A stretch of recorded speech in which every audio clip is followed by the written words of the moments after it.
তো নমস্কার বন্ধুরা, আশা করি সবাই ভালো আছেন। তো বন্ধুরা, আজকে একটা অন্য রকম টপিক নিয়ে কথা বলবো। তো যে টপিকটা হলো যে বাংলাতে কি কোনোদিনও 100 কোটি কালেকশনের কোনো ছবি আসতে পারে? আমাকে যদি বলেন, আমি বলবো হ্যাঁ, অবশ্যই আসতে পারে। আপনারা বিগত দুটো ছবির নাম আমি বলবো। একটা হচ্ছে শাকিব খানের বরবাদ এবং দেবের লাস্ট সব থেকে ম্যাসিভ হিট হওয়া ছবি, যেটার নাম হচ্ছে খাদান। অনেকে 30 কোটি, যে যা করছে কালেকশন বলছে, আমি মোটামুটি 25 কোটি ধরে রাখলাম। তো বরবাদ যদি 80 কোটি এবং আর কি খাদান 25 কোটি, যোগ করলে কত হচ্ছে? 105 কোটি। তো আমার মতামত অনুসারে এই দেব, সাকিব খান এবং অবশ্যই প্রসেনজিৎ চ্যাটার্জি, এই তিনজন মানুষকে যদি কোনো রকমভাবে একটা বড় বাজেট সিনেমা বা বড় বাজেটে কোনো সিনেমা নির্মাণ করা যেতে পারে এবং সেটা যদি প্রপারলি ইন্ডিয়া এবং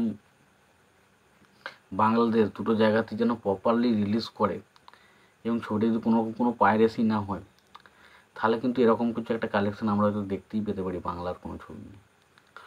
তো বাংলা ছবিতে 100 কোটি কালেকশন তখনই সম্ভব হবে যখন ইন্ডিয়া এবং বাংলাদেশ দুটো জায়গাতেই যৌথভাবে কাজ করা হবে এবং সেখানের হিরোদের, বড় স্টারদের নিয়ে এবং আমাদের এখানকার বাংলাদেশের বড় স্টারদের নিয়ে এবং ইন্ডিয়ার বড় স্টারদের নিয়ে একসঙ্গে কাজ করা হবে এবং সেই কাজটা কিন্তু মারাত্মক লেভেলের কালেকশন করবে। এবার বিষয় হচ্ছে, শুধু ছবি বানালেই কি হবে? না, ছবি বানালেও একটা গল্প সিলেক্ট করতে হবে, যে গল্পটা দেখে যেন মানুষ পাগল হয়ে যায়, আরে ভাই কি দেখলাম।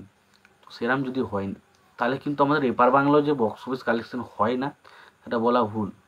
যদিও বক্স অফিস কালেকশন নাই হতো, তাহলে খাদান কখনোই 25 কোটি প্লাস কালেকশন আনতে পারতো না।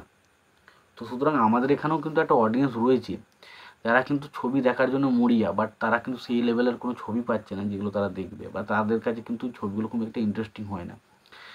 নাহলে কি বাংলায় এসে পুষ্পা 2 এর মতো ছবি বা কেজিএফ চ্যাপ্টার 2 এর মতো ছবি 50 কোটি 40 কোটি কালেকশন করে নিয়ে চলে যাচ্ছে, সেখানে আমরা 2-3 কোটিতে খুশি হচ্ছি।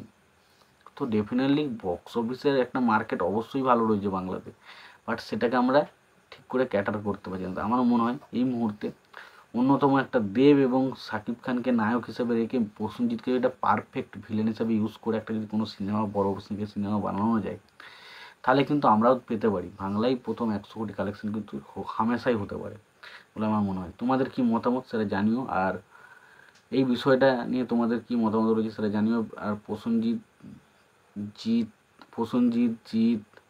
দেব এবং সাকিব খানের যে যারা রয়েছে বড় বড় সুপারস্টার, এই সুপারস্টার যে কোনো 2জন বা 3জনকে নিয়ে যদি কোনো সিনেমা হয়, তোমরা এই জন্য কতটা এক্সাইটেড অবশ্যই জানিও। ভিডিওটি ভালো লেগে থাকলে লাইক কমেন্ট শেয়ার করে দিও।